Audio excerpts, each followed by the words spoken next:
अरे रे! हा कशाला चेहरा लपवून राहिला? नमस्कार मित्रांनो, मी कल्पक, एक भावी इंजिनियर. तर आमच्या कॉलेजमध्ये होतं एआय ओडिसी कॉम्पिटिशन. तर मी आणि माझ्या मित्रांनी ठरवले की पार्टिसिपेट करायचं. मग सकाळची तयारी वगैरे करून निघालो कॉलेजच्या दिशेने आणि रस्त्यात एक मित्र भेटला. कॉलेजमध्ये एंट्री करताच आय कार्ड वगैरे भेटले आणि सगळे ऑडिटोरियममध्ये जाऊन बसलो. आता आम्ही चाललो एका कॉम्पिटिशनच्या दिशेने. पहला राउंड है, देखेंगे पहला राउंड जीतेंगे। अगर जीतेंगे तो सेकंड राउंड, नहीं तो खाना खाने जाएंगे। नंतर कॉम्पिटिशन झाल्यावर तो गाइस अभी हमारा हुआ था इवेंट। ये मुंह छुपा रहा है क्योंकि हमारा सिलेक्शन ही नहीं हुआ। देखो गाइस, इस बंदे को दरिंदे ने हमारा सिलेक्शन नहीं करवाया। हमारे पास पूरी डिस्क्वालीफाइड टीम है।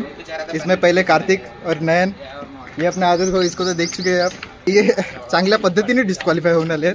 अरे भाई, जीत के हारने वाले को कल्पक कहते हैं। ये जीते भी नहीं, हम हार के जीतने वाले को नयन कहते हैं। ट्रेडिंग करने गए थे, देख रहे इनकी शक्ल देखो। अरे सेकंड वाला ये ट्रेडिंग करने गए थे, ट्रेडिंग।